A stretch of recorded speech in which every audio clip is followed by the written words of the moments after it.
All right, Raven, we're going in and sniping.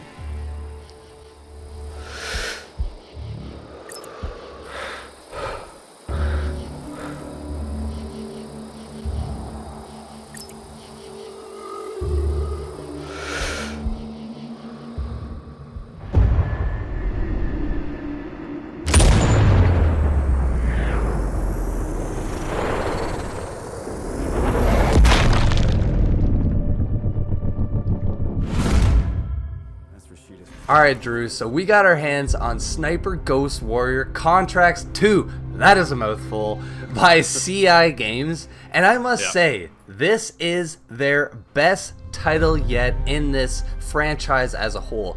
My last title was actually Sniper Ghost Warrior 3, and well, that game was a bit of a misstep. Their drone use was kind of lousy, and just all in all, the game was just okay. But moving into this one, man, I must say, I had a blast, dude.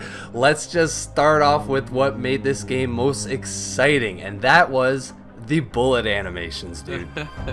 Yeah, for sure. Man, the sniping in the game is bar none one of the best around. It is fantastic to get into this game. It is such a rush as a sniper to pull off that perfect headshot. Yeah, I'm using the ability where it shows me the red dot so I can get that perfect animation, but I'm going to go for it every single time because, man, when that bullet hits and you take out 2 targets, there's nothing like those heads just popping off, man. It is fantastic.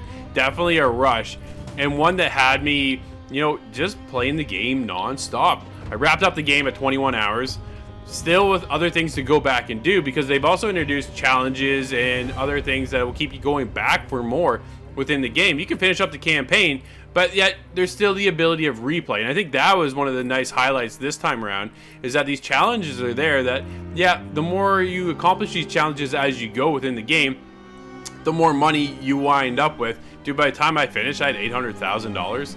So I'm sitting on a pile of dough right now within the game because there's a slight problem, and we'll get to that shortly here, Nate. But overall, my experience with the game, dude, I couldn't put it down. I just could not put it down. Loved it. Man, for anybody who's into that stealth sniping genre, man, you have got to play this game. But all right, let's talk about the story, because it's nothing too spectacular. We're trying to stop a war in Kuamar as the protagonist named Raven, I guess, codename Raven, which he's sort of a cool character. He's not necessarily the most interesting character, but he's not boring. I like his voice. I find him very kind of menacing, and he's kind of get a bit of his background story as you're playing the game. But what did you think of the story, Drew? I thought the story was there. It is definitely that espionage kind of tactical feel that you get when you get, governments involved and things like that, right? So you're basically there to prevent a war. And it was enough to kind of keep me going, but it was really the gameplay that really pushed me forward. Story was there. It was achievable in what the process was to get me going on the game. But after that, dude, it's all about the gameplay. Yeah, man. The mission design in this game, I think, is where it really excels. There are about 6 missions in this game, and each mission, man, some of them are very long, dude. I mean, and huge. It's kind of this open sandbox where you can pursue a situation as you will. Maybe not as, there's not as many options as I would like, as I've seen in other games like Cyberpunk. I went stealth in that game, and I found there was like sometimes 10, 12 different routes just to get inside a building, whereas this game, it's like, well, I didn't really discover this new entrance to this area until I completed it completely.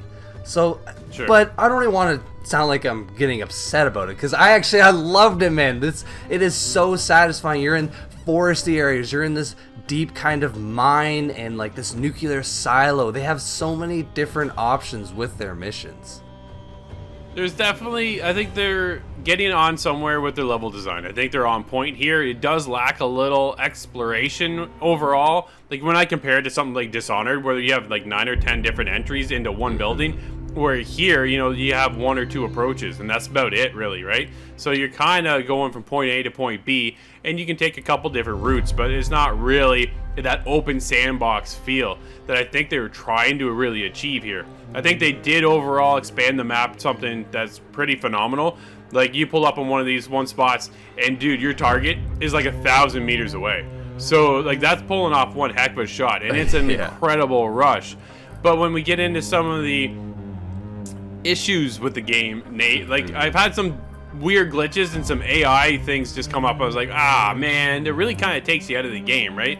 So I had two targets lined up in front of me and no idea, but all of a sudden when you get notified that you're getting noticed, this ticking kind of meter goes up. Exactly. So then I've got this heavy right behind me coming in to the point where he can almost touch me with his gun, and then he notices that I'm there, but spins around and walks back up the stairs. So it's just kind of like, no, I should have been busted, right? Yeah. That was my fault there. That should have been on me, that I had no idea he was coming up on the approach. They also give you the ability to have a drone. I don't know why, because you can't use it half the time. Not even half the time. I bet you I couldn't use the drone 90% of the time because they have these anti-drone towers within the game that prevent you from using it. So why even take that up in my tool slot when I can't use the thing at all? That was real frustrating. For a stealth game, I like to go and make sure I kind of, scan my surroundings. And when my drone was gone 90% of the time, I just thought, man, what a waste. What a complete waste. And my only other gripe with the game really is the progression system. When I started, I just waited an extra level. I bought the best sniper rifle in the game and used that for the rest of the game.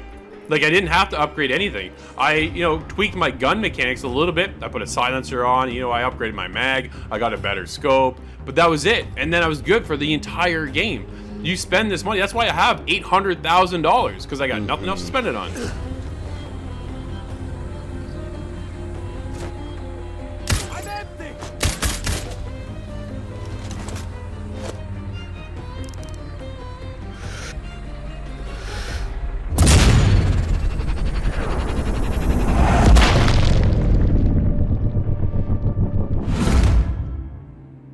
Alright, man, so my time with Sniper Ghost Warrior Contracts 2 has been an absolute blast, dude.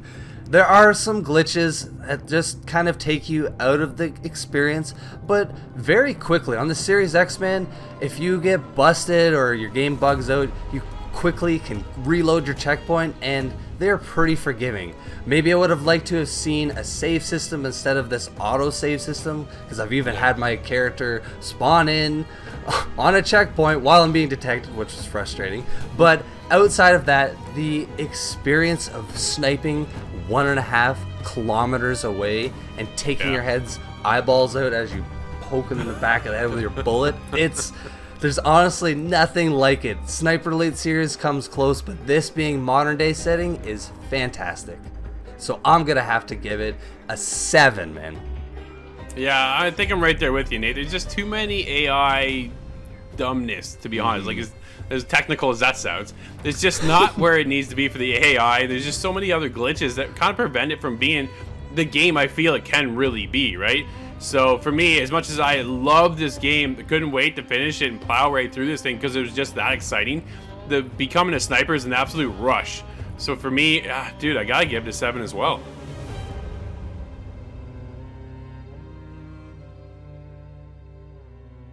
Sniper Ghost Warrior Contracts 2 is the best game in the series yet.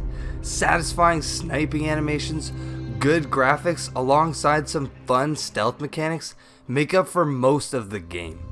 Although there are many minor technical issues and a progression system that needs improvement that take away from making this a near perfect sniping experience.